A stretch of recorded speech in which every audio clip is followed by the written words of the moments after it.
العنزي لاعب لماح، لاعب عنده حسن تصرف اماميه. العنزي بالجول يحطها جول، يا الله ترتد الفرج لهيب، لهيب يحطها بالجول، الله اللاعب التي الى الكره وبالتالي خلص. شوف يعني واخذ القرار وبالتالي مخلص الكره الاماميه وعدى بتمويه جميله من ايضا مدافع خيطان وبالتالي حطها في المرمى. لكن المباراة الأول في هذا اللقاء ضمن دور الثمانية لبطولة كأس سمو أمير البلاد حفظه الله ورعه. في السهل ليس بالبوابة السهلة للوصول للدور نصف النهائي لنادي كاظمة، لكن طمع فيها شوفينيل وينتو جميلة مع صلبوخ، حطها قوية لو عمل فهد العنزي. انطلاقه للعنزي من جهة اليمين، هو اللي يبيها العنزي، يبي المساحات، حاول يمر العنزي، يمر يمر يمر، يعدي من واحد، يا سلام عليك، حطها بالجول، الله يا سلام يا سلام على الثنائي العنزي وعلى يوسف ناصر وعلى أحد طائر للكرة الكويتية.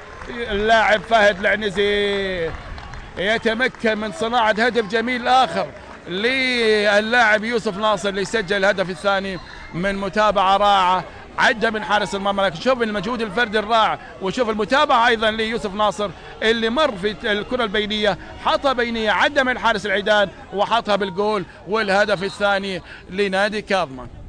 كما ذكرت ثنائي خطير لما يكون من خلال العنزي ومن خلال يوسف ناصر اللي عدى من واحد من حارس المرمى وحطها بالجول، ليتقدم نادي كاظمة بهدفين جميلين للثنائي العنزي اللي صنع الهدفين ويوسف. لا شيء لنادي خيطان ويوسف ناصر.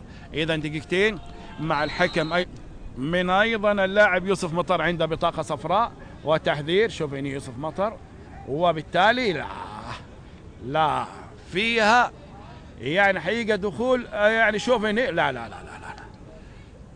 لكن حكم يحتسب الفاول وبالتالي بثنائيه يتقدم امام نادي خيطان من خلال مهارات النجم. لهيب يغير رايه بالوين تو، يوسف ناصر لفرج لهيب، لهيب يحطها بالجول، والثالث للرهيب فرج لهيب. وثلاثيه جميله للكظماويه في هذه المباراه. يتقدم نادي كاظمه بثلاثه في الاهداف، ربما ايضا في النتيجه. الاماكن الفاضيه قاعد يتحركون في الاماكن الفارغه، قاعد يتحركون، قاعد يصنعون. شوف الهدف كابتن عبد اللطيف يعني من يعني شلون انطلق قاعد يتعاونون والمساحات الشاغره لفهد العنزي، وفي تعاون. شوف الجول، شوف شلون لعب الكره للخلف، شوف في تعاون. بادر خيطان وحصل على ضربات ركنيه وحصل على فرص نادي خيطان، لكن مثل ما تقول هو اذا فهد يعرف تماما مطر لاعب مو زين الهجمات من جهه يوسف، ولكن لوجود مع التحضير كابتن عبد اللطيف اذا تسمح لي، خيطان لم يكن سيئا من الناحيه الهجوميه، لكن طبعا اصر على الدخول بالعمق، لكن في الناحيه الدفاعيه سلطان صلبوخ تعود تصويبه، الله هدف اول لنادي. هو اللاعب اليساري هو الفوزان.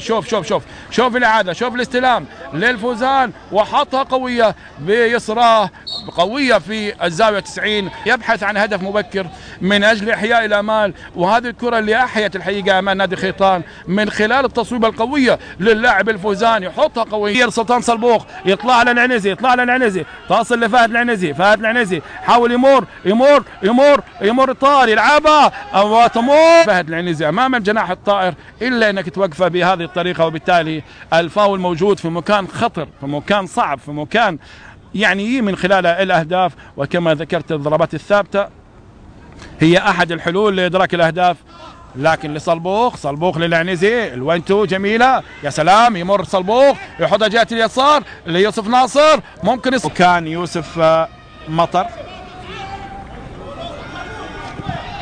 شوف الاعاده كما ذكرت للعنزي، ممكن العنزي يحطها، حطها وتصويبه للكره. شوف يعني حطها العنزي في الزاويه على يوسف ناصر.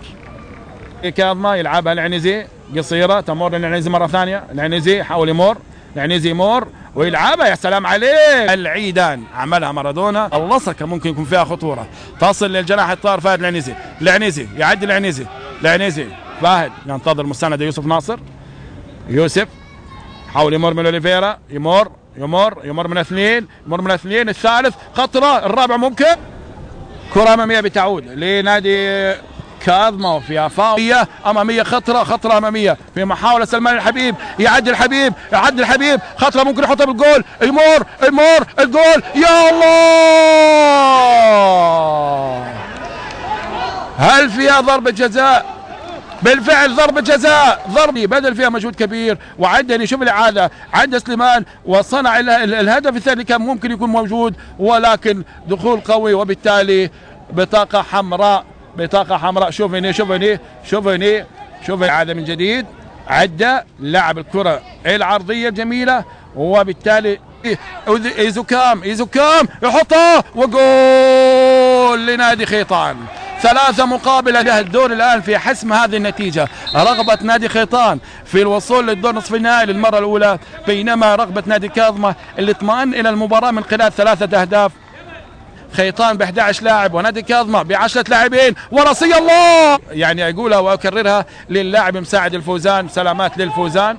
حقيقة اللي يزال يتلقى يوسف ناصر، يحاول يمر من 2، يا سلام عليك يوسف ناصر للعنزي، العنزي يمر من 3، يمر العنزي وفي دفع بمن سيكون الدفع بلاعب قادم لنادي كاظمة. شوف هنا الإعادة أيضا الكرام وسلامة نقولها للاعب الفوزان، كعبية هي جول، يا الله يضيع الفرص أمامية إيزوكام يعدي كام، يحطها قوية كم، الله واحد وصوبها قوية. شوف إيزوكام حطها لكن القائم الأيسر لحسين كنكوني، لكن إيزوكام استقبال ولا أروع، عدني من اللاعب ساندرو وحطها قوية، والقائم يا الله. تالي نادي خيطان بيطمح في التدارك، بيطمح في التعادل لعثمان، يحطها وين. عمق دفاع نادي كاظمة بعد خروج أوبينا، يعني يحاول المدرب الأنصاري التركيز على عمق الدفاع من خلال الكرات البينية القصيرة اللي كان ممكن يستغلها محمد عثمان. نصف النهائي صعب أمامية براسية عثمان، الأنصار استغلالها ويحاول الوصول لمرمى حسين كنكوني. شوف الإعادة